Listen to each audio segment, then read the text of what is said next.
down, hold it down, roll that, slow it down, slow it down, hold it down. Before I ask this question, Slow it pause. down. For my time. This stuff out. All right, I'm ready. All right. I'm not sure where this is going to be at in the podcast. I don't know if this is going to be in the beginning or near the end. I'm not 100% sure. So I don't really know how to start this off. If you hear anything in the background, it's just my mom. I don't stay with my mom, you know. You know what? I always love hearing like guys like, oh, listen, I don't live with my mama live with me. You know, hey, listen, I own McDonald's. I'm like I'm the general manager of the entire company. So I don't work for McDonald's. I own it. I'm like, guys, it's okay. A home is just a home. Don't be trying to impress me, because guess what? I'm gonna find out. Oh shoot. Yeah. Oh man, it's a harem up over here. But no, I'm just an honest guy, so I don't be wanting people to be like, wait a minute, what? But I mean, but then again, that's the thing, right? Should that even matter about, you know, a person's living arrangements as long as they have a roof over their head? Like, because you know, in other countries, they welcome families living with amongst one another. Like people are only out here in the US of A, people make you feel bad that you're 17 years old still living with your parents.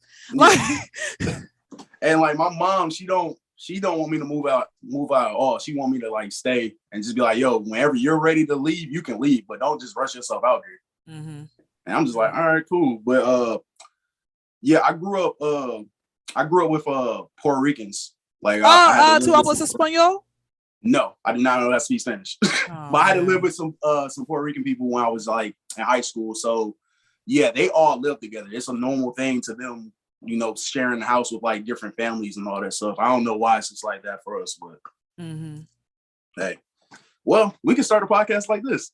Yeah, I was just gonna say this is great, a great time. So here's my question, right? Here's my question. So are you originally from New York, or you say you grew up with Puerto Ricans? I'm thinking New York, or where are you from? I'm actually from Virginia Beach. Okay, all right. So you anytime it gets like 85 degrees, you show your beach body off, right? Or back in the day, would you show your beach body? No, because I'm fat. What's that supposed to mean? Listen, you know what? I don't like calling the word fat. Fat to me sounds too mean. Like I like to say blubber, you know, or blubber. So like the thing about it is that you guys come in handy during the warm time. Just cut up underneath you, and you'll be you guys would save on heat, all that. That's what I've been told, but nah, I'm cool. I'm still gonna keep like the tank top on. Wait, so I got a question. When you're having, I'm not gonna assume, because I've met guys who were virgins over the age of like 30, right? And it's not for no religious reason. They just are, I guess. I don't know. But listen, so anytime that you've had, or if you have had relations, or will in the future, are you gonna have a shirt on as well, or? Nah, see, that's a different story. I'm comfortable with my body now. Like when it's like with the like just that person, like I don't care. Like I'm walking around naked. But like just out in the open, I'm gonna have some respect for everybody else. Like, man, you ain't trying. I'm proud of you. I wish more. Let me tell you something. So, you know, I work at the airport. You know, I want everybody out there, because I know you got 10,000 listeners. Okay. I want all 10,000 of you all to come and support me at my kiosk, Atlanta Airport, born and raised out here in Atlanta. So Hartsfield, Jackson, Atlanta. Okay. Concourse B is in Bravo 09. I'm at a kiosk. I'm there Friday, Saturday, and Sunday, late morning until early evening. Come see me, leave me a tip. I'm not talking about your penis or strap on, mother sirs. I'm talking about pocket change. Hey man, you know, shout out to all the studs out there. You know, studs still stands for still titties under that shirt. Okay. Anyway. But no, you know what? The thing about it is, even with me working in the airport, like I see so much crap, and I'm like, how do you live with yourself knowing you walked out the house looking like this? Like, if like, I feel like if you go to the gas station, like your corner gas station, that they know you by first name base, okay, I guess you can kind of look a little bad, right? A little crazy, just a little bit, but still at the same time, you still need to always look your best, because you never know who you're gonna run into. You never know who you're gonna come and see. But I'm like, bro, listen, man, you never know whose page you're gonna end up on. You know, so I'm just saying. Yeah, and that's one of the gripes I have right now with like society. Like you can randomly just end up on somebody's Twitter page and become a viral moment just because somebody had their phone out at the right time. You feel me? Like, I don't like that shit. I don't like that. Like, what was it? When Michael Jordan was like kind of a little handsy with Mary J. Blige, it's like, bro, let him be an old nasty nigga. Maybe they're calling out that he's an old nasty cheating nigga. You know, on top of that, because he still got that little young little mixed girl or something like that. Hey, that ain't none of my business. Oh, okay. All right. Well, but no, okay. Well, here's my question though. Here's my question. You say you don't like it when people that instant click can go viral, right? But what is it exactly about it that you don't like that makes you just like it? Just kind of like you gripe at it. I feel like because that person can't like consent to that. Like even if it's in a good light or a bad light, like they're just minding their business, doing something. Now I can understand like certain cases where it's like you're really doing some wild shit, but like, you know, you just like I'm in the strip club going a little too crazy off the Deuce Day, and now I'm on Twitter and everybody's just making fun of me because I was going a little too crazy. It's like, damn, that's kind of fucked up. I don't know. I'm just one of those people like ask my permission first before you just post me online. Like I don't even like when people just like post your text messages online. Like even if you know what, now that I can definitely agree with, man. I mean, what they'll do is block the person's name out, you know, or whatever it might be. But at the same exact time, it's like that to me is unnecessary. You know, I think the thing about it is, you know, and I guess the thing about when it comes to consent, people aren't going to do that because they know the person's going to tell you no. Like, why are you trying to record me anyway? Because you look bad. But bitch, you know, now it's a fight, a Royal Rumble. Now people can really get out their phones and everything else like that. Yeah. You know, I don't know. I think maybe it could be in hindsight. Let me play devil's advocate with it. It could be that the reason that they do that is because they're showing you this is not something you wear. This is not something you don't come out the house looking like this. You don't, you know, you got stains and bleach stains and you got you're wearing your kids' clothing and you're over the age of 25. Okay.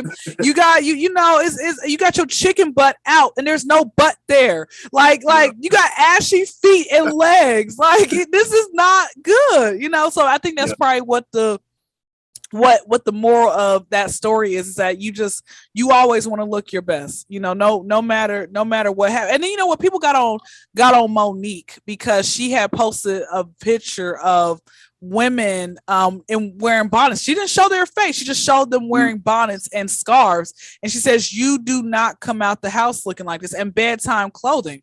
And people were sitting here going off on Monique and being like, how dare you sit here and do that, you're bullying. And then like, what are your thoughts on that, like about women or men wearing bedroom clothing outside? What are your thoughts on that?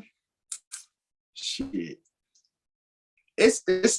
I guess it just depends. Like I can understand both viewpoints of it, but like for me for example, most of the time you can catch me in some sweatpants and just a t-shirt and like my slides, some socks. Like I'm not really going too hard unless I'm really going out that day to like the club or like hang out with friends or whatever.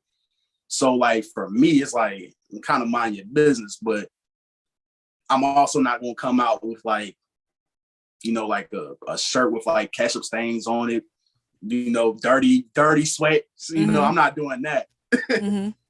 But I can understand both sides. You feel me? It's probably a little different for women. I'm not 100% sure, you know, how that goes, but it just depends on how you feel. Whatever makes you happy. You know, actually, when I was looking at some of the comments, somebody says, what if she's trying to escape from her abuser and you posting her back, her abuser's gonna know where she's at? Bro, I don't think, I'm like, bro, y'all are reaching. Like, bro, how's her abuser gonna know where she's at? Oh, like, it was her back. They were in TSA. Like, I don't know, man. Like I said, I just, even when I went to a concert last night, Legends of the South concert last night. And even looking at those women at the concert, and I'm like, lady, what are you doing? It's 40 degrees outside. Why are you wearing coochie cutter type shorts? Like literally, like it was like a bikini, a thong bikini in jeans, like jean shorts and stuff like that. I just saw nothing but fake behind. It was hanging low. I wish I could have got it on camera, but it was too dark up in there. And I'm like, good grief. Like even with that, man, I'm like, This is why, and I'm gonna keep it real with you, right? This is why a lot of men, well, I don't want to say a lot of men. This is why some men don't respect women, some of these women out here, or a lot of women in general. Do you know how many men I've had a conversation with, and just a regular conversation, fully clothed, and they would say something off the wall to me that's like, bro, why would you say that? Oh, well, I mean, I don't know. I mean, you gonna do it, bro? Why? Do I look like that type of person? I mean, come on, you don't want to.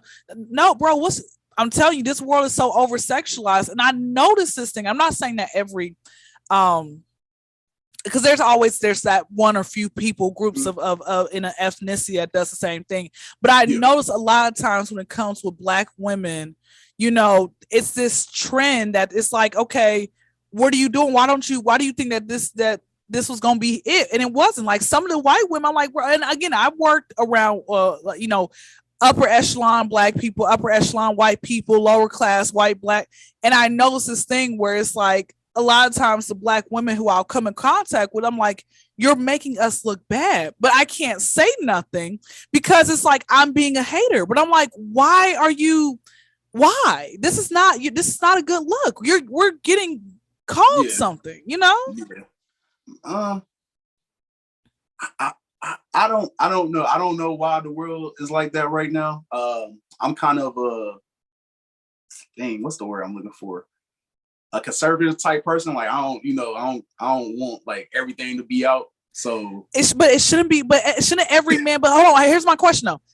I've been told real men, because there are two different types of men. Real men like a woman who is covered up and isn't like showing like the whole world every single thing and stuff like that, right?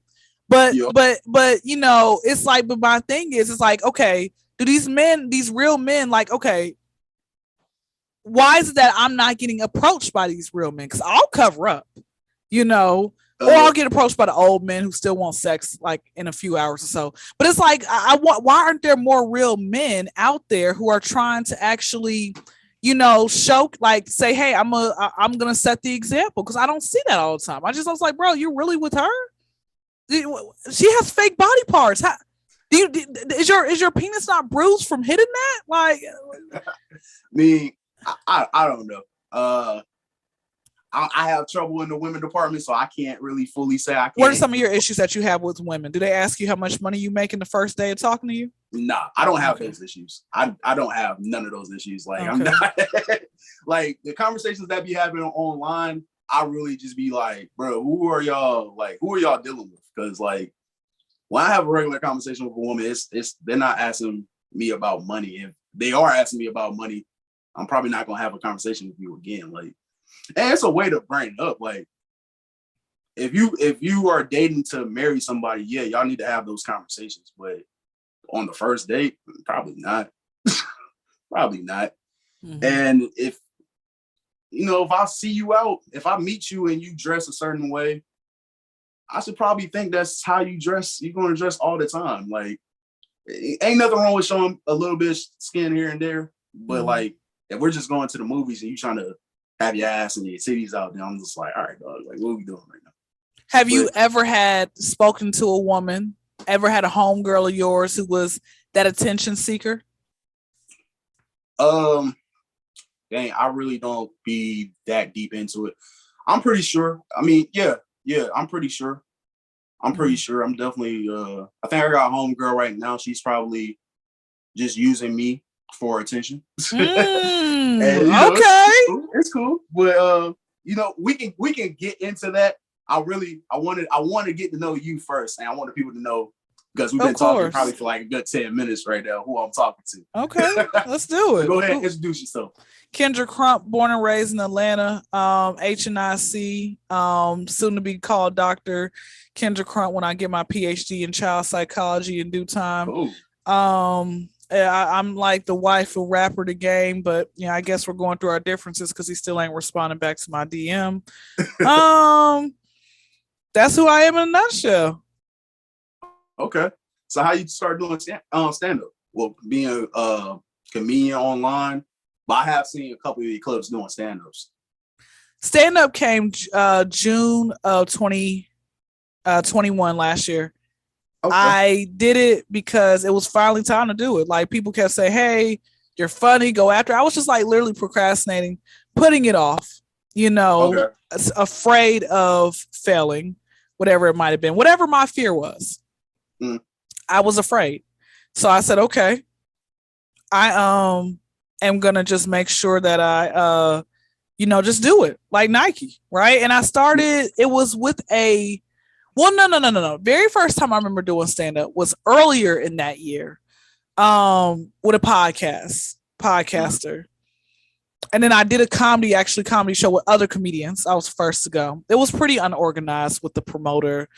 Then I started doing regular stand-up from October until December. And then I got sick. And then I went to school first week of January. And school's paying me. I mean, they gave me some money, but I gotta pay them back. You know how that goes. Yeah. And so with that being said, I'm now I'll be back doing some stand up in May when school ends. And I'm gonna be out of town for the month of May as well. So I'm gonna try every state that I'm hitting. I'm gonna try to go at least one comedy club if I can, Cool. and perform. So I hear about comics like their first time going on stage, it's like a bug, like they catch that bug. It's like a rush or something like that. Do you have that same feeling when you first got up there? It was at first, it was like a nervousness feeling, and then it was like, because I performed in front of like 7 people, and I was just thinking, I'm like, okay, they're not really laughing, but it was 7 people. Were they supposed to flip over the table? But like at the very end, like when I started really getting to it, they're like, oh my goodness, you were great. I performed for 15 minutes, and they said, okay, well, on to the next. I'm done. I mean, it was past my bedtime anyway. They said it starts at 8, right? It really didn't start till like 10:30 and everything else like that. And I'm like, bro, I'm tired. So I said, let me get up there and perform. And I left. And they said, why'd you leave? I said, bro, I'm tired. Listen, everybody, I'm the youngest, oldest person here, man. I'm the type of person where when I become sexually active, when the street lights come on, you better have already had sex with me. Okay, I'm not staying up past no time. Street lights come on, what, about 7:30 right now? I'm not anything. I'm good between the hours of 10 a.m. and 7 p.m. Okay, we can go ahead and do everything all throughout that day. Okay, I need my back broke every 3 hours. Okay, or probably every 3 times within the hour. That's what I need, and that's it. But after that, I'm tired, man. I just don't have time to be staying up. I'm like, bro, how do y'all do that, man? Like, and these adults, like I said, they're in their 40s. I'm like, I'm halfway to 30. So everybody's like 15, 20, 30 years older than me. And I'm like, bro, like, what are y'all? It's 2 a.m. What are y'all doing? Why am I receiving a text at 3 a.m.? Oh, I just can't sleep. Bro, I don't know what to tell you. I feel it. I'm the same way. I like to be at least I got where I work at, it's like 10-hour shifts, so I don't get home till like at least 1. That's terrible.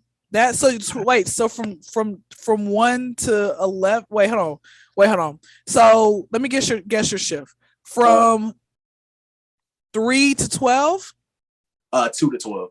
2 to 12:30. Yeah, I was close. Math was not my strong suit, man. Let me tell you how bad I did in math. I failed math every single year to the point my mother, I know for a fact, she was so tired of showing up at these PTA meetings, okay, with a new wig on. Is that Miss CRUMP or Shaka Khan? Like, she was changing wigs every semester, okay? And I'm pretty sure I almost made to the short bus, kept dusting my seat off and had my name on it. I just never made it.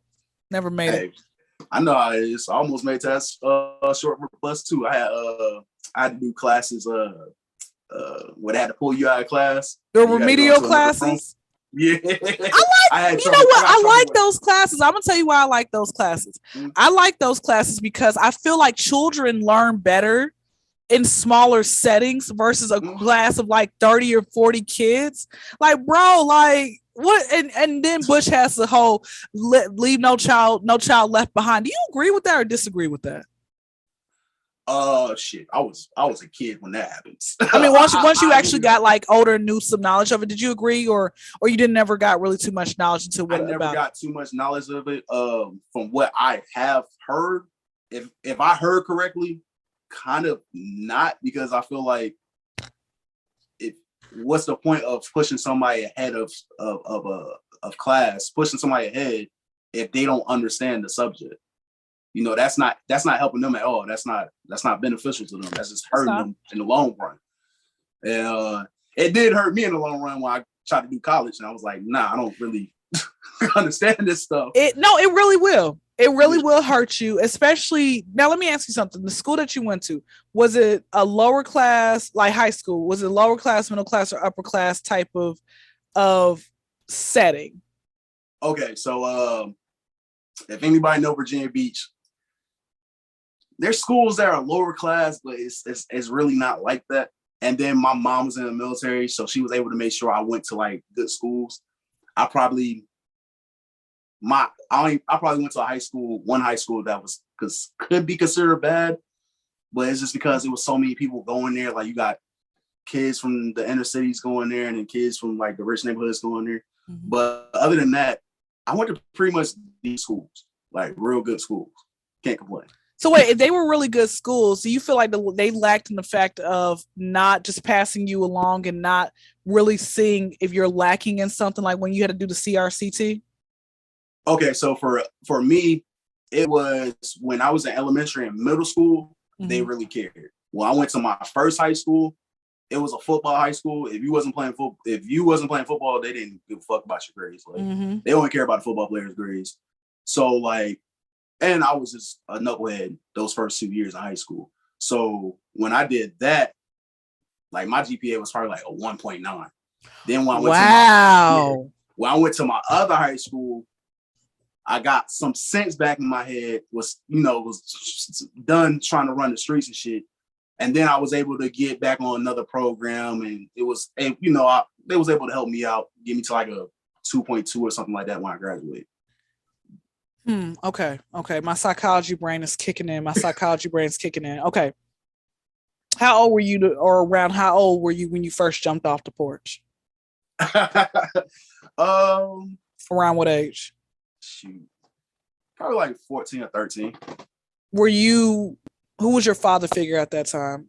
Or who did you look up to? I didn't have no father. Well, I guess it would be probably my grandpa. That was just a weird time for me when I jumped off the porch. It was just a weird time. It was, this ain't supposed to be about me, it's supposed to be about you. But it was a weird time where I was realizing like, okay, my dad, who I think my dad is, and I'm not saying he's not my dad, but he just wasn't the man I thought he was when I was growing up. I'm starting to see his flaws. And I moved to a neighborhood where now my mom, she couldn't just keep me in the house. I had to go outside. Got you. And those other influences got you and everything else like that. Makes sense. Start riding the bus. Usually she would just drop me off because when you're in the military, you can go on base and get dropped off at like a daycare or whatever. And you can just ride a bus like that.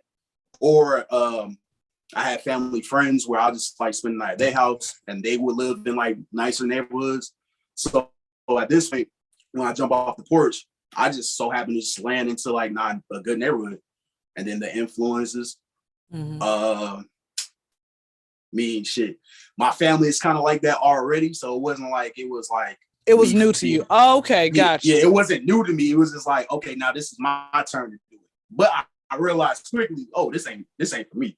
I don't. You know what? I hang around like a lot of hood dudes, or have hung. I mean, some of them, not that they get popped. I don't know what happens to them. They just go away. I'm not sure, but I have hung around a lot of like street type dudes. And I was like, when you say you jumped on the porch, I didn't get like a street, like the street vibe, like, you know, and everything else like that. I felt when you had said that's okay. I felt like he did that, and then you said, okay, this isn't my lane. Let me go ahead and go back and figure something out. But hey, at least you did it. You know, it's like doing cocaine. Try it one time and say I'm done with it. Nah, I tell kids, man, don't even do that shit, man. It's a waste of time. It is literally the biggest waste of time. If you are lucky enough to not catch a felony and able to like live past whatever age you think you're not going to make it past, you will realize there's more to life. And a lot of these dudes are fake. They're snitching. They're fake. And that's the thing. You go to jail. That's the thing about that, right? Man, let me tell you something. Okay, going back with me. All right. going back with me. I had this thing where I have, you know, and I mentioned about the game and stuff like that. I told because my mom was using my computer one day, and it said Dr. KYNDRA Crump or Dr. Crump hyphen Taylor, because Game's last name is Taylor, right? It's like, oh, so who's this? I said, oh, it's a rapper. She's like, what does he look like? I said, he's like a hood dude. Oh, that's what you like? I'm like, I mean, I guess I'm still trying to figure out what I like, but you know, I think I like that, right? And so I was a previous quote unquote hood dude. I don't know. I think he was, but he's really not. What ended up happening with him was one day his kid's mom, who he told me that they weren't together. This is what he told me and everything else like that. I don't know exactly what he told her. I don't know if she had tried to configure up the story and lie or whatever else it may be. I'm not sure. I wasn't there. But I remember one day he had, she somehow got into his phone or just left his phone there. She called me, going off on me. And you know, have you ever had somebody go off on you on the phone? You pull the phone back like, bro, you start looking around. Yeah. Like, bro, who you think you're talking to, right? You was like, excuse me, you want to run that back? You want to hang up and call me back again? So all I remember was like she started going off and it just got into this big. What I was about to do was pull up. She didn't have a car. So all I was going to do was pull up on her like the next day and like open up a can of whoop on her and drag her up and down the street and then put her in my car and just like literally like, you know, drag her and then throw her back out after I'm done dragging her. Right. But then I thought to myself, what if she's one of those people? Because again, you can't handle stuff the street way no more. You can literally think that you're going to handle stuff the street way. Somebody will call the police on you and now you got a warrant out for your arrest. Right. But I mean, that other thought process coming, but I challenged her. She wasn't trying. I said, "You gonna leave?" She wasn't trying to leave. Back to the story. But I remember when I had a conversation with him, he had said to me, "Oh well, you know, KYNDRA, she cornered me, and so I told her everything about you. She cornered you." Bro, I thought you said you the hood dude. How you allow this woman to corner you, bro? So again, I went to one of my OGs. I told him the story. He's like, "Hey, mind this dude is a real street dude turned family dude, but you can still know for a fact when the brother's about 50, you can know for a fact it's still within him, you know." And I told him this, and he's like, "Corner you, bro?" Like it started laughing. He's like, "Miss KYNDRA, I don't know what to tell you about that." But like I said, man, I was in my mind, you know, I was thinking to myself, like, okay, this is like the certified hood dude. I like you and everything else. But again, I think the thing is when you have a woman, and I don't know how much you believe this, but you know, I'm really deeply certain parts of the Bible I'm really deeply into, because I realize some of the stuff in the Bible you don't have to do the burnt offering, sin offering. Some of that stuff is not applicable to what we have today. But I do know if you read a lot of stories in the Bible about men and women, a man's greatest downfall often is because of a woman, you know, and stuff like that. So it makes me wonder, is he a hood dude? Is he still a hood dude? But at the same exact time, this woman that is controlling him, like, did she take his powers away, or is he still a hood dude at the end of the day? Because I'm like, bro, I can't come across you the only hood dude in quotation marks who allowed a woman to pretty much control you and who you are, bro. Like, a woman that doesn't have nothing to go for herself either. Hey. It's tricky out there. It's really tricky out there. But corner, nah, man, you definitely would have gave us some information to the police, dog. You know what's so crazy, right? You know, I remember, and again, me and this brother had worked with each other at one point in time, and I had left that job way before he did, and he actually almost got arrested at the job they thought it was money fraudulent activities. And what he did was he was able to talk himself out of getting incarcerated, but he wasn't able to talk himself out of getting cornered by that girl. And I'm like, bro, you know, it's so crazy. When you look back at stuff now, you can always laugh at it, but at the time it wasn't laughing. But no, I mean, like I said, you're right. People ain't doing and I think maybe it could be because the OGs and the ones who really set the game, they're either dead or in jail. So there's nobody really being able to watch over these people. It used to be a time where I think it was women, elderly, and children were off limits. But now a kid, babies get shot, women. I'm like, bro, what is going on in this life? You know? Yeah. No morals out there. Nobody living by codes right now, but they're not. But I will say to you, I commend you for even saying to the kids and trying to be how long have you been a mentor? I ain't never been a mentor. I don't know why people think that. I thought you said that you try to talk to the kids. I thought that you were basically saying that you're no. Whenever I get a chance to tell a kid, like, hey bro, this ain't it. And normally it's when I'm drunk. Like sometimes the little cousins be around. I'll be drunk as hell. I start telling my stories, like, hey bro, I'm telling you, ain't it. But when I get on the podcast, if NBA YoungBoy and verse Lil Durk, why is he? Bro, why this is he ain't even it. Like I'm relevant? telling you, this ain't. Yeah, this ain't real. This is made up. I mean, somebody actually lost their life in the situation, but look how they're using their homie. They're using him as a promo tool. You want to be a promo tool when you die? This is what But yeah, I don't mentor kids. I just if I see a kid, if I see somebody going through something, I'll lend an ear, give them the best advice I can. But I will say that's something I'm passionate about. I don't want nobody to jump off the porch and think this is the right way to live. This is nah. And then, okay, wait, and I got a question though, right? So even when you say, and I noticed that this thing, I like I said, I talk to so many people, try to figure out who they are, who are you and everything else like that. Even with that being said, like a lot of people, even when it comes to the young dudes and stuff like that, who start at the age in middle school where they have to jump, where not they have to, but they do jump off the porch and stuff. It makes me wonder, right? The old heads, if they see that this young cat has talent, why are they even bothering them? Why are they not saying, hey man, you need to stay in school, man. You need to go ahead and don't be like us. How come no one is saying that? That's what I'm trying to figure out. Shoot, I had old heads that was telling us like, dang, how can I say this? I had old heads that was telling us like, yo, stay in school, blah blah blah. But it's like they was once young too, so they was saying, somebody was telling them the same thing, and you just gotta bump your head. Mm-hmm. Luckily for me and my close friends, we didn't have to bump our head that hard. Now it was some homies that they had to bump their head. They had to go sit down.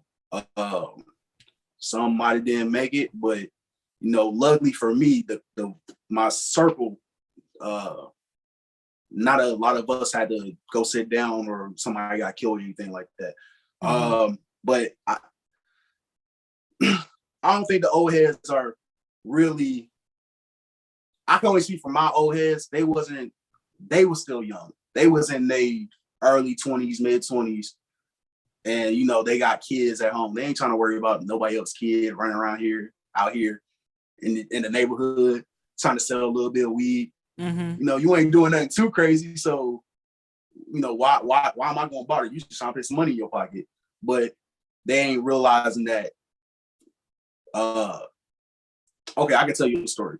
Go ahead. Let's do it. I knew when I thought I was a street dude, I remember I went to football practice one day. Something happened in my neighborhood, and I was like, you know what? I ain't going to football practice no more. Mm-hmm. Now that was the time for an old head to be like, nah, bro, go ahead and keep playing football. Like, I was going to say that. I was like, what happened? What was so traumatic in the neighborhood that made you say, hey, I don't want to go to the football practice no more? Just a little squabble happened where people came out there acting tough or wherever. But it's just I felt like, okay, my obligation is to this neighborhood now. But in hindsight, the obligation was never to the neighborhood. I should have been focused on football, all this blah blah blah. But nobody was there to just tell me that. Even the older heads that probably was there that overheard the conversation, like, man, these little niggas, they over here wilding. We need to. They too busy doing whatever they're doing, and they're not really. Some of them aren't really OGs anyways, if that makes sense. Because an OG is going to guide you the right way, not going to let you just destroy your life for some bullshit. Mm-hmm. And that's what I want to do. Like, if you're going to call me an OG, all right, cool.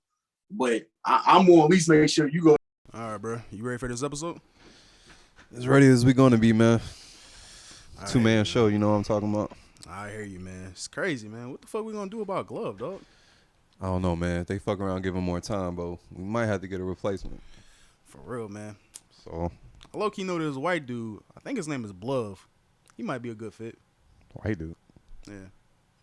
Nah, it's not gonna work. Yeah. Anyway, what's the topics for this week, man?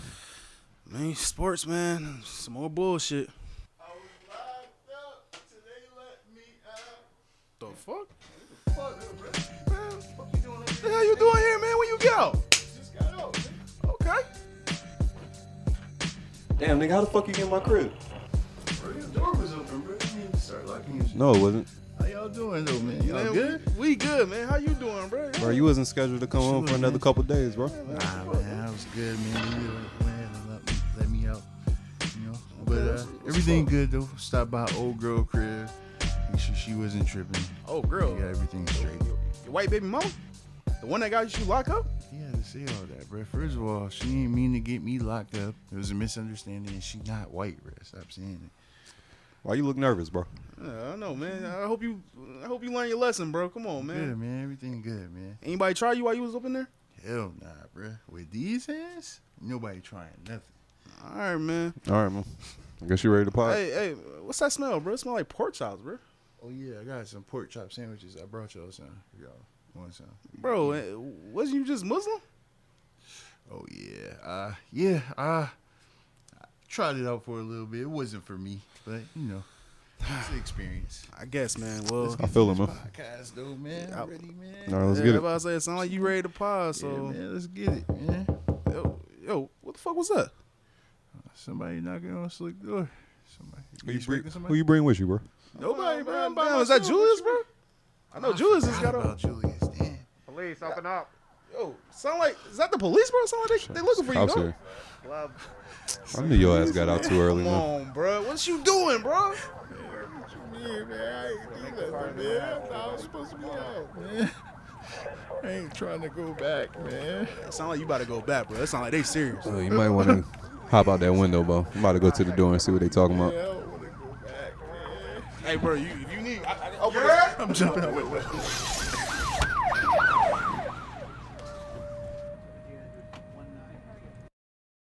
Down the right path. You ain't going down the path where it's going to see the jail or graveyard.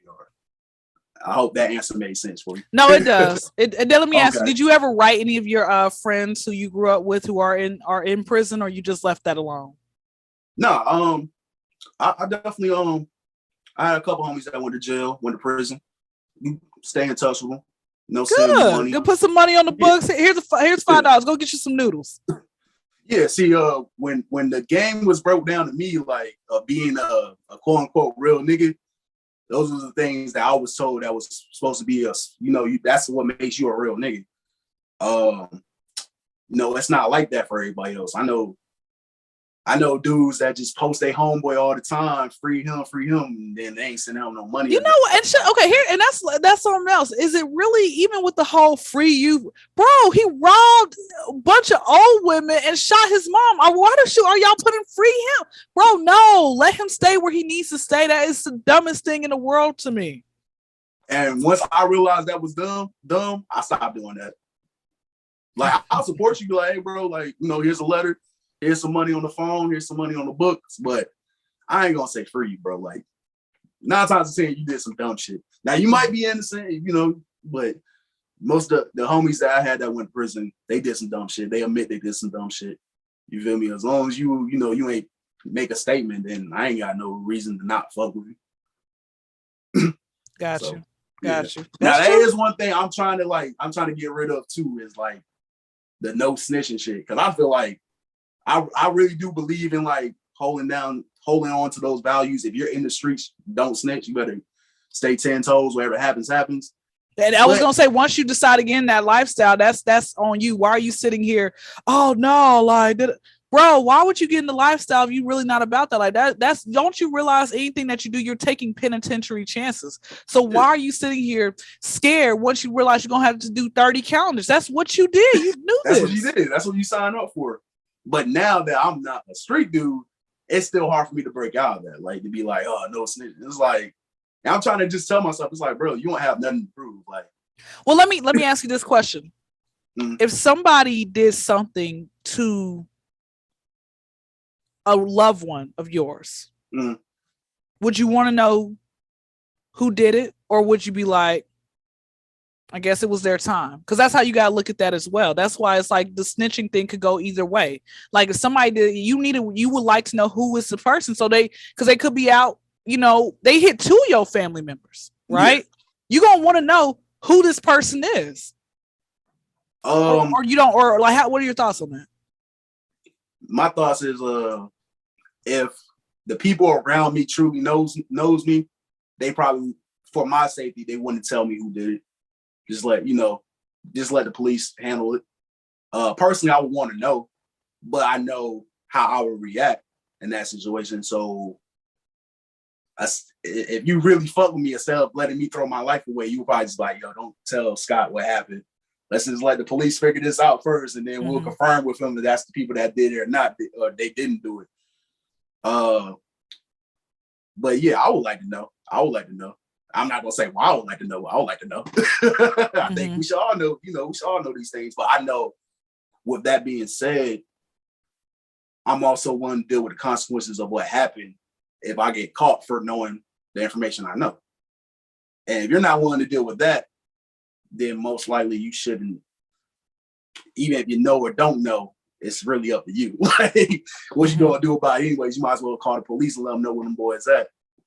If that's how you feel. But me, if I know, it's a different story. No, that is a different story. But like I said, I think sometimes, like I said, it can go either way. Either like sometimes you might want to know, really, like, bro, like, arrest this person. Y'all need to figure out, like, okay, because like I said, we've had issues and tragedies in my city where babies get killed, and like, bro, y'all need to figure out who is this person. Y'all need to stop sitting here. Oh, no snitching. No, arrest this person. Like, we need to say something. Yeah, and that's on me.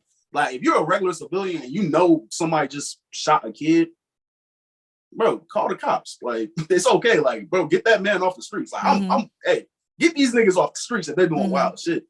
Especially if they're doing anything with kids, women, or whatever. Like, I'm not with that at all.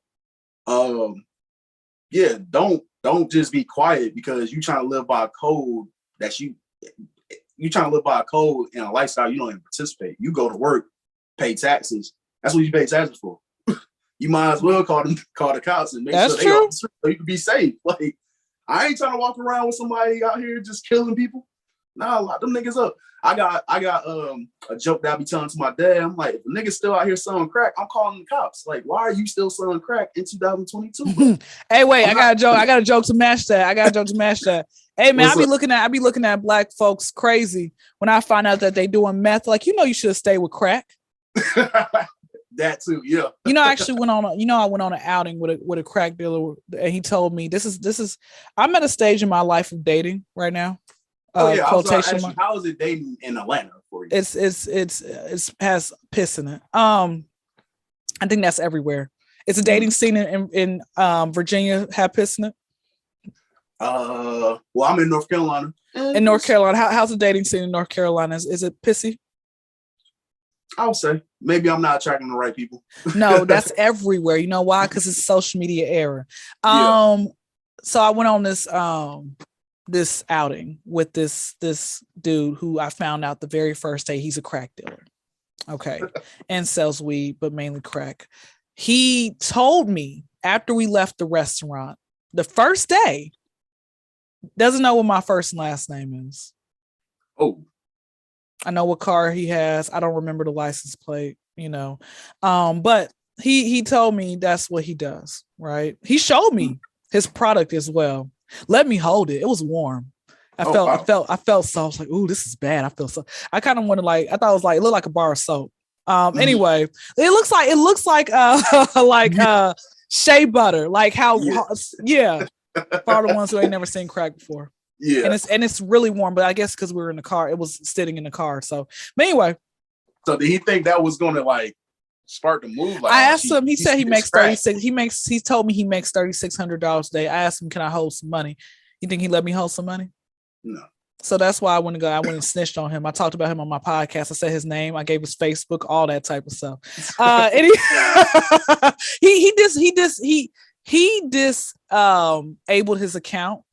Not because I said something, but because I was asking him about his, I asked him about his life and continuing on the conversation of him trying, like, bro, what are you doing? He says that he told me not to post on Facebook, like in the messages, that he traps or anything. He's like, feds are watching and stuff. Don't tell nobody. What? Okay. Then he told me he has a special gift that God gave him. I said, what does God give you? He's like, my special gift is reading people. I can tell if you got bad energy or not. And I'm thinking to myself, bro, you are getting high off your own supply. So why aren't you getting paid for this gift then? Yeah. But he said that he said that he will never ever get caught selling crack. He said, he says, look, the car I drive. He drives like a offset type car that, it doesn't look flashy. He says, look what I wear. I don't look flashy. I'm not going to ever get caught. And then he mentioned something about wanting to give me head. And I said, okay, run me 500. Cause how it's life out here. And then he says, why I got to pay that much? I said, brother, you're the one who wants to do it. So you got Cash App? No, my services are disabled. Yeah. Okay. So yeah, like I said, he's never had a job. He's always done this. He went to prison the first time for some years, for selling drugs. You know what's crazy though? I think what he told me, he went for like 6 years. I think he was selling crack. As I think about it, bro, you a snitch. How you only get 6 years for selling crack, bro? You are a snitch, bro. I can't tell you.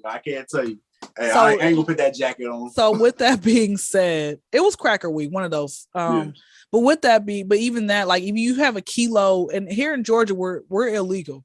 So if you have a kilo of something, what's more, kilo or pound? I don't know. Okay, great. If you have a quantity, extremely huge quantity of it, like a big trash bag of it, that could last you a whole year. It'll last me 10 years because I'm not a smoker. But like I said, if you have a very large amount, you're gonna go to jail for some years. Oh yeah. Years, right? Unless you snitch, right? So like I said, man, he with that being said, he like I said, he told me that's what he does. And I mean, we saw each other maybe twice and that was it. But like I said, with all that being said, I'm at the point in my life right now, Scott, where every guy I encounter, it tells me that he's a drug dealer. Like he sells weed. I'm like, so why you think guys are just trying to lead with money now, since it's like, and I asked them for some money and they don't have any to give to me. They live at home with their mama and barely got a car. Hey, come on now. Living home with your mama ain't that There's bad. nothing wrong. Again, there's nothing wrong with that, but they don't have nothing. Here's my thing, right? Let's just keep it all the way real. I don't understand people's trying to still sell weed out here because you can't make no real money selling weed. Let's just keep it all the way real. Can you own 3 homes? Can you go and buy a business? It just Can you depends. with weed? Weed. I'm telling you, weed ain't really. I'm telling you, man. Weed. People give away weed all the time, man. They let you get high for free. A lot of people will do that. Before we talk shit about weed, hey, shout out to my boy Dev. If you're out there on Instagram, I'm gonna leave it. I'm gonna post it somewhere. But he got his own strain of weed. He's in the state of Virginia, so it's legal up there. Y'all tap in. Oh, Virginia's legal? Y'all got dispensaries out there? Yeah, they're starting to open them up now. Like mostly Northern Virginia, like near DC and Maryland, they have the like dispensaries. But from where I'm from, Virginia Beach, they're starting to do it now. Why not all of Virginia? Why is it like, why not in one area? Only one area? That makes no sense. I guess the real estate is more like just like everybody be like up north, like all the the rich white people be kind of like Northern Virginia and all that shit, like the politics and all that. I'm not really 100% sure. I haven't really keeping my ears to the streets like that to the marijuana scene in Virginia. Okay, got you. Well, like I said, I think here's my thing, right? I have come across people. I'm not saying that. I'm not trying to discredit anybody out there, Dev, if you listen or anything else like that. I'm just saying in general, people give you free weed all the time. It's not, people let you get high for free more times than not. They'll say you can take the blunt with you. They do that a lot. So again, I don't understand the whole purpose of, I'm just going to be a weed dealer. You cannot get 3 homes. You ain't going to be able to live in Miami just selling weed, bro. You going to have, and then on top of that, I sell cocaine. Bro, I came across a 50-year-old cocaine crack dealer who sells meth, and he still lives at home. He lives with his old lady. He was trying to holler at me, and they live in a decent area, but it's not like no high-rise Atlanta place. They have to live together. I'm pretty sure she has to bring it. I'm saying, like I said, there's nothing. He didn't have a nice car when he pulled up on me, when I seen him get out and everything. Again, like it's just dumb, bro. People, listen, they ain't making Pablo Escobars anymore. They do. You work for the government. Okay, so do you want a nigga? I know you probably want a nigga that can like financially take care of himself. Most definitely. Because I'd rather cry in Dubai than I would Detroit. Next. So do you want like a fast money getting nigga? Like, do you want a 9-to-5? Like, what type of guy are you into? Okay. Because all drug dealers after you. I'm gonna keep it real. With you. Mm-hmm. I've always wanted to date a drug dealer, but the one who is smart. I'm gonna give you an example. Okay. Let's say a guy comes up to me. Hey, how you doing? We start politicking. In person, not online, not on social media. Social media dating is dumb to me as well. But anyway, let's say we meet each other in person, politic. I like his vibe. He ain't got no social media, or maybe he does. We exchange numbers. We talk to each other. After a week of talking, maybe 2 weeks of talking, really a week and a half.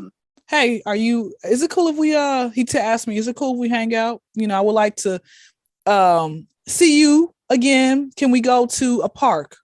Can we go to the Wonderful World of Walmart? You can actually people don't understand, man. You ain't got to bring money out. You ain't got to bring money out on the first outing. You can do stuff for free and still have a good time.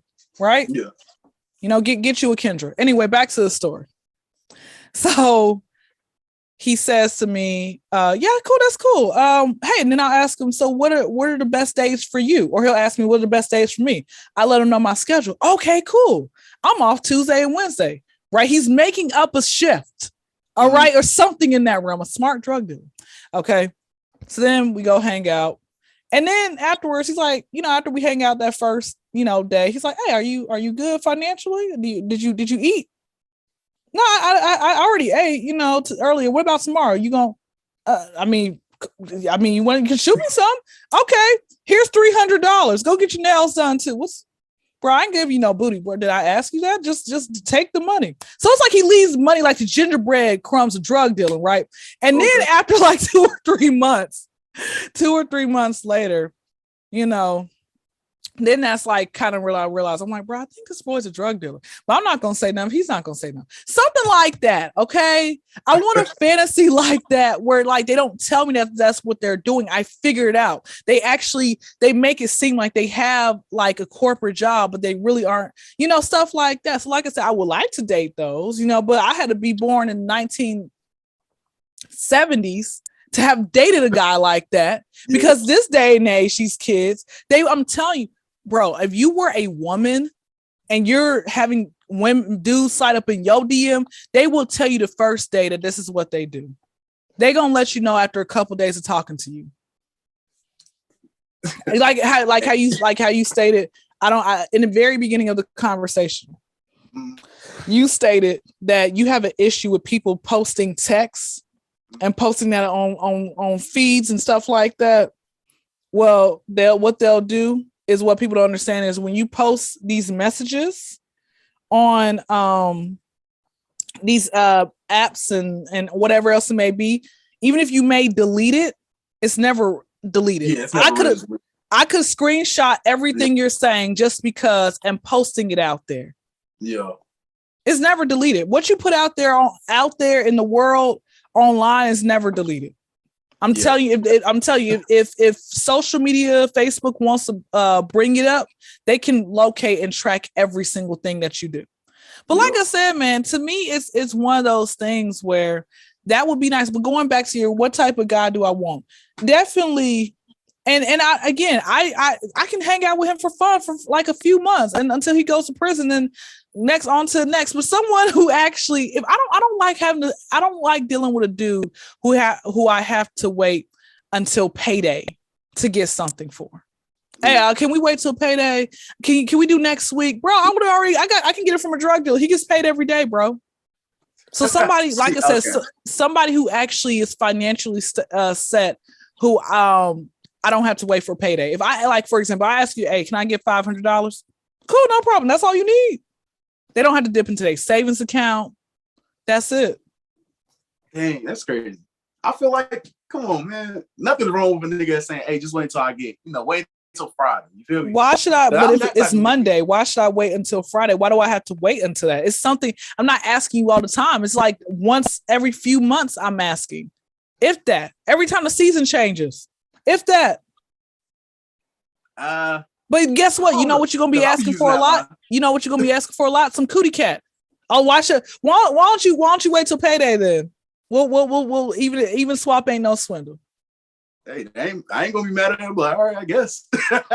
Yeah, but if I'm asking you 4 times out the year, you would have been gone to another woman. That's how you feel is how I feel. If you have to wait, oh no, not tonight. Okay. I see where you're coming from. Exactly. So that's what I'm saying. Like this is the issue that I have, right? These guys aren't willing to pay to play. There used to be a time, doggone. I wish I was out in these streets like you were. I never jumped out. I didn't jump off the porch. I really still ain't really jumped off the porch. I do hood rat things with myself, but I ain't jumped off the porch like that. But there are things that I really wish I could have, places I could have been in, certain things I could have witnessed, encountered, at a certain age. Like as a teenager, I wish I could have had, well, no, definitely did not want that. I wish I could have, just something that wild that teenagers do, like, sneak and enter, break it, sneak people in, sneak out, all that type of stuff, joyride, go find someone who's got a cute older brother, but not too old because like at that point that's statutory rape. So something in that realm of being a teenager where it's like, okay, like something. So you didn't do that when you went to college? I know you went to Clark. I did go to Clark, but Clark, it wasn't Clark. I honestly think it's like another Spelman, and then on top of that, with the guys who were there, the fine guys who came across like the next semester, they weren't checking for me. You know what type of women they like? The women who look like Barbie dolls. That's the issue as well. Like these dudes want, they'll say, oh, I want a real woman, but they're dating a girl who you got to keep taking her body parts off. Lashes, eject lashes, wipe mascara off, take weave off. These nails, like I said, everything was fake about these girls, and these guys are still dating her. What's crazy? Rocco, rapper Rocco, are you familiar with him? Yeah, I know. Yeah. Okay, cool. Rocco's son went to my school. Okay, cool. Rocco's son was trying to talk to one of the girls who I didn't really care for her. She was just full of crap, but she was trying to talk to one of the girls. She could not cook. She didn't know how to do nothing except roll weed and throat people. Honestly. Sound right? like a good time. You know what? So that's what she knew how to do. I know how to cook. I know how to do a lot of different stuff, but she didn't know how to do any of that. And okay, so That bothered me. Go That ahead, I'm sorry. he was trying to Lil Rocco. Okay, whatever his name, we're gonna call him Lil Rocco. Okay, Lil Rocco was trying to pretty much talk to old girl Chicago. I'm not gonna give out her government name. We're just gonna call her because she's from Chicago. So Chicago, he was trying to talk to Chicago, and I'm like, bro, like, why ain't Little Rocco talking to me? I mean, he wasn't attractive to me, but I wonder, man, you know what? And that's also another thing, right? Sometime before, and I feel like this is gonna happen once I blow up, and I hate this. The things I'm really gonna want may either happen. I don't really believe in reincarnation. If I am reincarnated, I hope I come back as a cat. Cause man, cats sleep all day. They fly at people and they make multiple sounds and can sound like babies. Like, bro, that's so freaking cool. Anyway, back to the story. Look, hold on, she's sleeping right now. I got a cat. There she is right there. Okay. There she is. There she is. Oh, that's Tony. Yeah. Okay, she's done making her cameo. But yeah, I used to have a cat too, but she passed away. My condolences to you. Are you still okay? Are you mourning? Me, I was cool. I mean, I did cry, but my mom took it way harder than me because that was her first pet. So what exactly? How did she pass away? Something with her liver. Her liver shut down or something. I forgot. Was she an older cat or was she like? Did y'all have her as a kitten? No, she was an older cat. We had her since she was a kitten, so she was probably about to turn 10. Maybe 9. Wow. Did the doctors tell you all years prior that you guys there's something that might, or months or a couple years prior to her passing that she's not doing well and she needs surgery, or it just came out the blue? It just came out the blue. It really came out the blue. Because it happened kind of during COVID, so we couldn't like go to the vet like that. Yeah. So if something was wrong with her, we didn't know until like the last minute. So we had to like put her down and all that stuff. Oh, you had to put her down. Okay, because I was going to ask you, like, what happens about cats is when they know that they're about to die, they just go and hide. And the only way you'll find them is like if you smell them, like what is that smell? And then you start moving stuff around. This is a dead cat, Yeah, and that's what she was like doing. She was like hiding in a little weird spot. Like normally she would hide, but she was like actually like trying to not be found. And I guess my mom just took notice to it. We took her to the vet, and then they pretty much said like even the chances of her surviving the surgery is slim. So we just had to make a decision. Yeah. Did you have a funeral for her? Not a funeral, but she is buried like near the house. Okay, good. Do you pay your respects every once a year? No. I mean, well, it just happened, so not yet. But we gotta walk past her just because we got like 2 ways to enter the house. So we go through the front way. We gotta walk past her. And we want to get her what's it called? A tombstone. Okay, cool. All right. I was gonna just get some like some a 40 and pour it out for my dead homie. So yeah.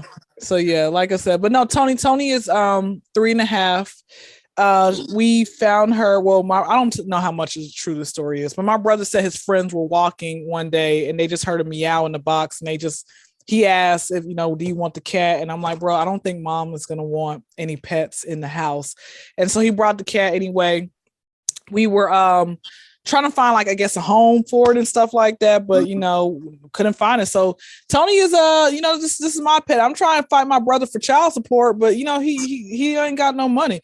Anyway, so it's 5 of us all together. But whenever typically people say how many siblings you guys, said only one that matters, but he got cancer, so nobody matters.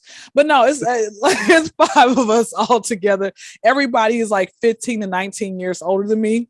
I'm the youngest girl. So yeah, my youngest girl and my brother youngest one. So like they really started over, with us and stuff like my mom and dad did, and the reason being was because my mom said that the doctor said she wasn't going to be able to have any more kids, but then one day she just got pregnant with me and decided to keep me, and she had me in her 40s, so that was pretty much it with that. So I was like, okay, cool, that works for me.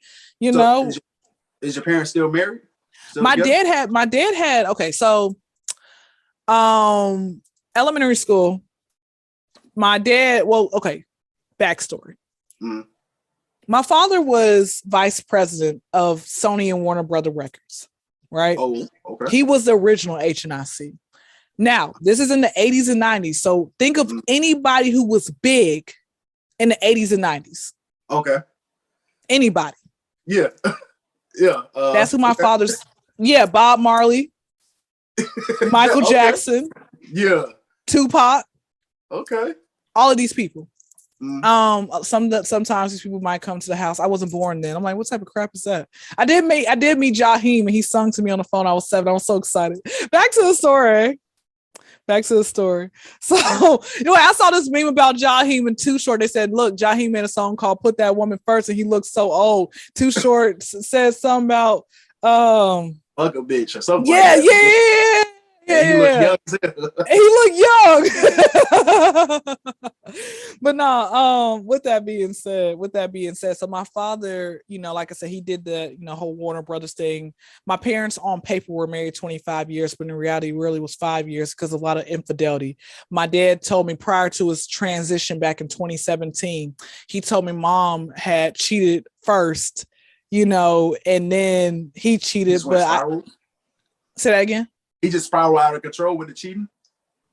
That's, what I think he probably did, or maybe he just, who knows? And then on top, I be thinking to myself, right? Why do people stay in relationships when both parties cheat, or one? Like, that makes no sense to me. Why are you? I think cheating to me is the worst thing. It's up there. There are three things I really hate. I hate cheaters. I hate pedophiles, and I hate when people say God's name in vain. Pedophiles, predators. Those are the three things that make me cringe. I can't do it, but no. So like I said, he said that she cheated, and I went to my mom and asked her, and then she said, I'll give you an answer in a couple of days. And then she says, I don't, my name holds weight in the heavens. Don't talk about me. I'm like, Mom, I don't want to hear this mumbo jumbo bull crap. You try and quit. This is blasphemy, Mom. Lying on God. How do you know your name holds weight in heavens? I need to stop talking about my mom before she be like hearing me telepathically sometimes, I guess. So she be sending me text messages for no reason. Like, quit talking about me. So my parents divorced. Okay. We're separated. They divorced in the early 2000s or so, to mid 2000s. Mom's a single parent, takes me and my kid brother. So we started off at Riches. Like, I had a beautiful home. Started off at Riches the first 7-8 years of my life. Then we went to Rags, and I literally am still at Rags. So if you hear some gunshots outside, they're happy that I'm on another podcast. But like I said, with all that being said, this to me, I'm grateful to have a roof over my head. I'm very grateful for the car that I have, and everything else like that. I'm but at the same time, I still want more, which is why I'm on these podcasts trying to get my name out there, because Joe Rogan ain't answering. That's why I come to y'all. Back to the story. Like I said, doing your work. I definitely did some research before I came up here, made sure, see what I'm dealing with. And I saw you all down YouTube on different podcasts. So I am I've been jumping on people's podcasts since October 2020. And I have been on at least over 900 podcasts. Oh, wow. I'm trying to get my name, but like I said, my father transitioned back in September 2017. No, it's okay. But even with that being said, he it took me a long time to forgive my father, because he loved, it seemed like he was loved, or he loved people who wasn't a part of the family. He can sit here and talk with them all day, but the people who were in his family, he would just have a shoot the breeze type of conversation. And I learned in psychology that sometimes, you might marry if you're a man, you're going to probably marry the person who was like your mother. If you're a woman, you're going to probably marry the person who's like your dad. The only characteristic and trait that I want from my father and my man is financial stability, because my dad was wealthy. Yeah. He was very wealthy. And I'm going to tell you the first time not the first time, but one of the most memorable times I can say I knew he was wealthy. We went to the car shop, car wash, and they have the cheapest to the most expensive. I said, Dad, why don't you get the most expensive? He's like, for what reason? The cheap one's going to clean your car just like the most expensive one. I didn't understand that. I'm over here upset. I'm like, bro, you don't know what you're talking about. Like, what's wrong paying $20 for all this extra detail? But here's the thing. He's telling the truth because I live, Georgia has a lot of trees, right? I go and park my car somewhere. Here comes 30 birds. I just cleaned it 30 minutes ago. That's 20. Makes sense. I said, that makes so much sense. Just because you got money don't mean that you got to spend it like that, man. Yeah. So like I said, the only trait I want from my father and my husband is wealth. That's it. That's it. That's all I want. Well, that brings me back to a question I was going to ask. Because I was thinking like, you wanted, okay, you was like, you're going after, well, not going after the guys with money or the guys that are flashing money. You're asking for the money because it's like y'all just like going after girls that are like, dang, what's the word I'm looking for? It's artificial, like it's base level. Like this ain't gonna be deeper. You just want sex, so I'm just gonna ask for your money since that's all you want from me. And if you wanna have that exchange, we can do that. If not, hey, whatever. But it seems like a lot of women know that men are only looking at some men are looking at surface level things. And if you're gonna look at it like that, then shit, I might as well just look at the money. Hey, if you just don't look at this ass, then hey, where's the wallet at? No, and listen, man, that's actually very true. That's actually very true. But what I try not to do is I try not to ever bring up money. The only time I'll bring up money is a couple different things. If a guy says after conversing with him and he's not talking about nothing, hey, send me a picture. You don't know what I look like? Oh, yeah, I know, but can you send me a picture? Okay, cool. Send me some money. Well, I gotta send you money. You want the picture? Give me money. Yeah. No, or can I want to, see you in like some stockings. Okay, cool. Send me some money. Well, I gotta send you money for that. This is for your sexual gratification, sir. I'm just, what? But like I said, even with all that being said, it's like, I try not to do that. I'm not going to count no dude's pockets. I just, like I said, for me personally, I want to get to that point where the things that I feel like every woman, every human being should deserve the same treatment of something in life, right? Meaning in the sense of, okay, I've come across women who have said that they've been hollered at by celebrities, regular women, right?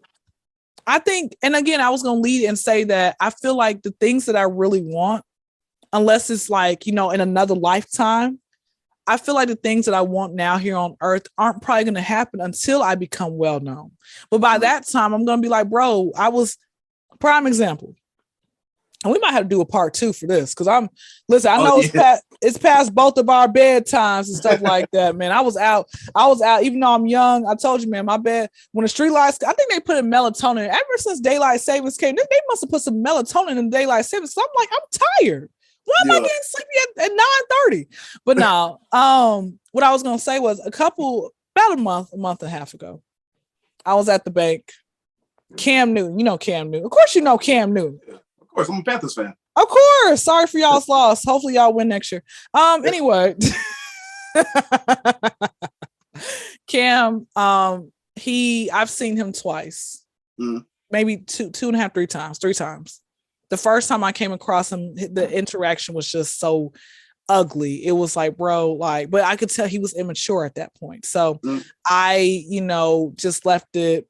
I said, hey, whatever. Hopefully he'll grow up.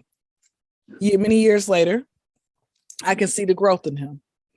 I was at the bank and, here in Atlanta, we don't really care about celebrities unless you like me where you don't see none. So you get excited when you see one. So, but again, there's still some people I still ain't seeing. T.I., I know you watch this podcast. You need to find me, bro. Respond back to my DM. I sent you like 3 years ago. Anyway, back to the story. So Cam was in the bank. I'm in the bank. And in my mind, I'm like, I hope he hollers at me, right? I'm an adult. I look like an adult, I've looked like this since I was 12, but I look like an adult. Okay, like you should holler at me. He didn't holler at me. What he did say, because he had some white stuff on the back of his pants. And I said, excuse me, you got some white stuff on the back of your. I said, sir, like actually, like I didn't know who he was or so. Make him feel a little bit better. I said, excuse me, sir, you got white stuff on the back of your pants. He's like, oh, he's like, is it money? I'm thinking, bro, why is everybody laughing? That's not funny. So I was so I said, no, it's not money. And he's like, okay, appreciate it. He's like, thank you. Then he smiles. And you know how like on television, when a person smiles, like their smile like blings and like it flashes. Yeah. I was like, bro, where's the camera at? Because his smile literally flashed when he smiled. I'm like, what the heck just happened? Can't even make that up. But he walked out, right?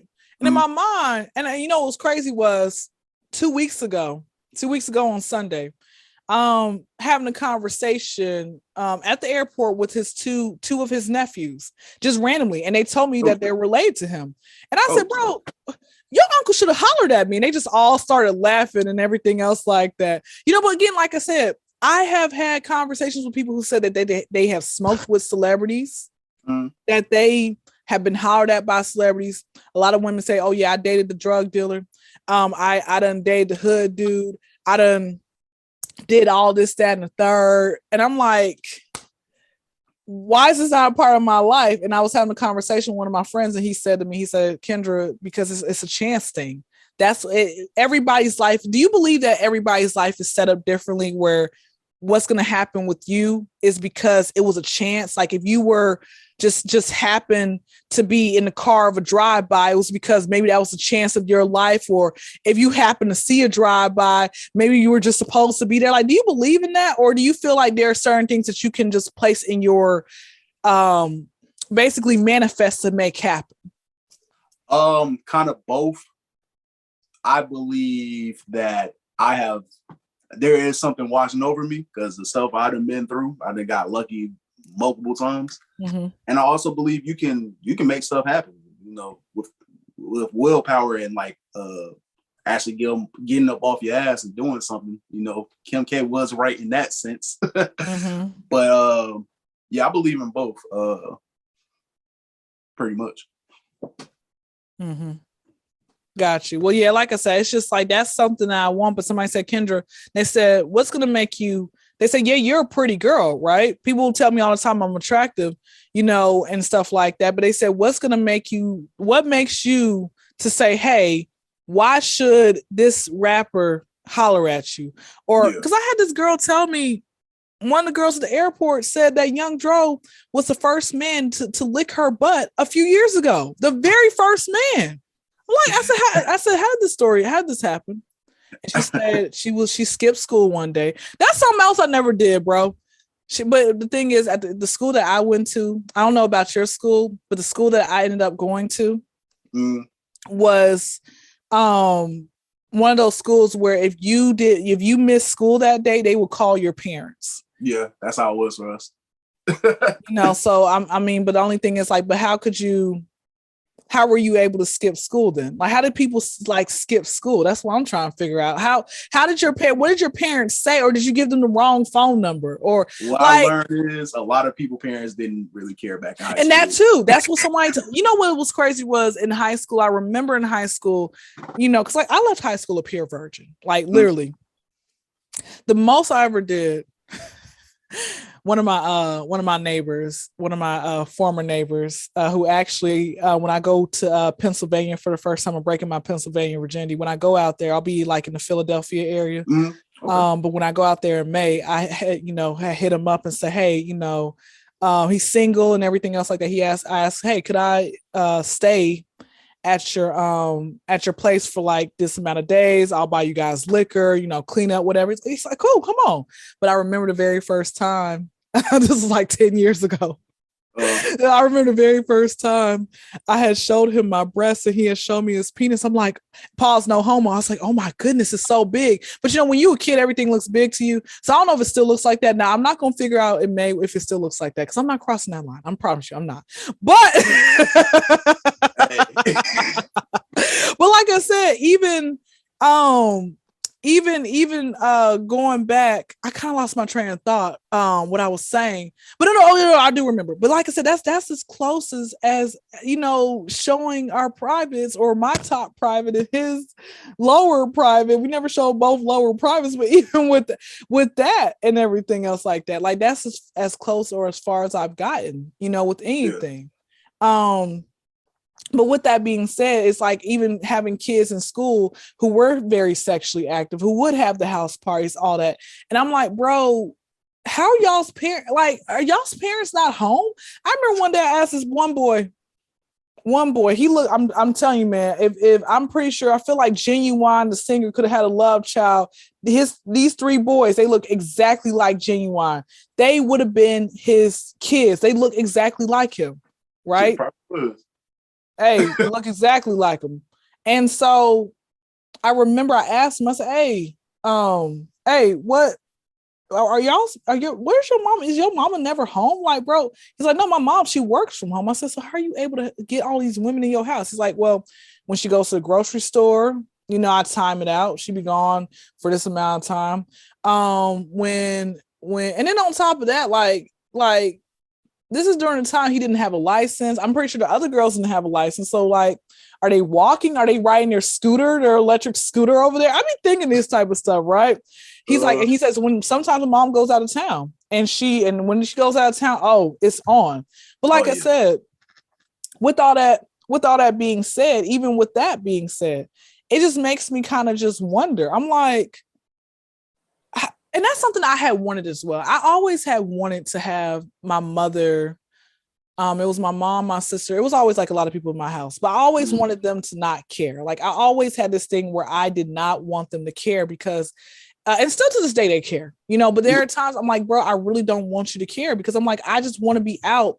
And I understand why they care. And it's good that you have people to care so they can know about your whereabouts. Because in case something happens, and everything else like that. But still with all that, like I said, with all that being said, it bothered me because I never got a chance to really live out my childhood, live being a young adult. I would have people, I'm 18, 19 years old and like, hey, you want to come to this party? I'm like, well, my mom says, your mom, girl, you grown. Why don't you just come? Stay out late.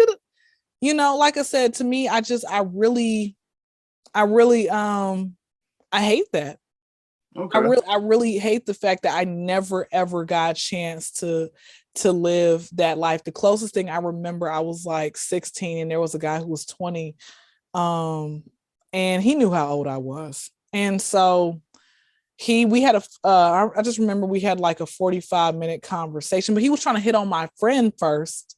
Mm-hmm. And my friend didn't want him. He was trying to kiss her on the first day or so, but my friend didn't want him. And so he was just left with me. Like I was a sloppy second and everything else like that.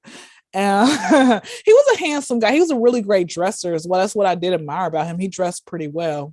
But like I said, at the same exact time, he basically was one of those things where, that's as close. And I didn't even have a cell phone. I was like house phone shawty, man. This is bad. This is all the way bad. But like I said, I really wish that I could have jumped off the porch and really lived my teenage life and done certain things, like got into like jumped into street fights that had nothing to do with me. I just want to throw a punch at somebody, like do all that type of stuff, like do black folks egg people's house with TP or that's white people type stuff? I feel like I egged somebody's house before. I can't remember now. Ding dong ditch. Did you do ding dong ditch? Oh yeah, we definitely did that. Okay. My cat does that. I'm not lying. She'll meow at the door and I'll open the door. She scrams. I'm like, bro, what? I don't know if y'all ever played this game. Like I know we used to like, all right, so where my neighborhood is set up at, there's like a not a main road, but it's a road where a lot of cars go down. So one homie would stand on one side and the other homie would go across the street and they'll act like they're picking up like something. So like the car would stop because they're thinking like, oh shit, there must be something in the road. And when the car like make a complete stop, you just look at them like, bro, what you stopping for? There ain't nothing in the road. We used to do that all the time. That shit used to have me crying. Mm-hmm. But yeah, I don't know. Like I said, I didn't. Oh, man, I always want to play hide and go get it. Like, spin the bottle. yeah, I ain't never played spin the bottle, but I'm 10 minutes in heaven. I wasn't invited to them parties. I was invited to the parties where they was fighting there. That was the only time, man. That's why I don't really go out that much now, because I don't. Well, I mean, is it okay? You said you were invited to the parties that they were fighting at. Like, was it gang territory, gang wars, or? When I was in high school, people was gang banging, but like Virginia Beach, like it's kind of weird. Like niggas probably gonna hate me for saying this. A lot of niggas that are gang banging right now was not gang banging when I was in high school. Bro, that is the lamest thing ever. It's like, bro, like you are lame, bro. But it's kind of one of them things where a lot of like we was claiming neighborhoods, and then like there was a local gang out there, and then like everything just kind of like the gangs just hit heavy. Like I remember when like everybody wanted to be Blood. It was around the time Chief Keef was out.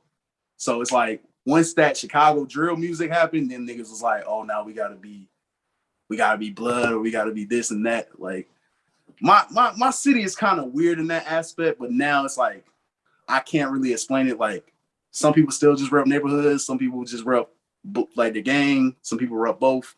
Mm-hmm. So like when I was going to parties, it was more of a Green Run versus Ocean Lakes, or if you're at the Strip, Norfolk versus Virginia Beach. It wasn't really like Crips versus Bloods or Bloods versus other blood sets. It wasn't really like that when I was Mm-hmm. Now I could be mistaken.